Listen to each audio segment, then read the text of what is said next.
These startling figures were divulged at the NDB meeting in Cape Town. Finance ministers and bankers from the BRICS nations have identified infrastructure development as key to economic growth and job creation. We all know that there is anecdotal and technical evidence. There is a plethora of this evidence around on the fact that infrastructure has a very direct causal link or correlationship with economic growth and GDP growth.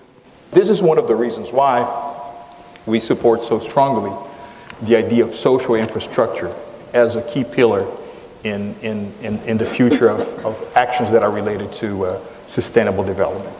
This is my initial contribution. Of course, we should discuss physical infrastructure, we should discuss logistics.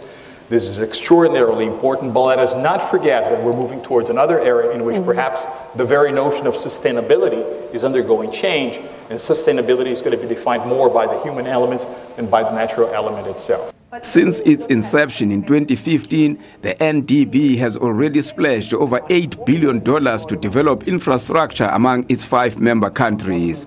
But civil society groups from these nations say it already runs the risk of committing the same mistakes that were committed by the World Bank and the IMF. We believe that transparency, rather than secrecy, and why secrecy? Not mainly because we think things are top secret, but just the very fact that it's so difficult to access information about all the projects in the countries. Of the 30 projects, they do have, the NDB does have an information disclosure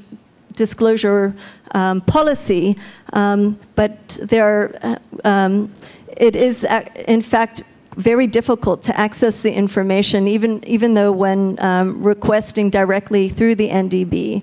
The challenge is, all the nice words, the nice documents, the nice strategies about sustainable infrastructure, even listening to this morning, is very different from the reality on the ground in terms of both people and the environment.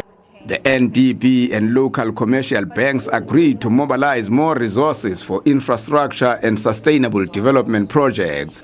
Their meeting ended in Cape Town today. Manilisi Dubasa, SABC News, Cape Town.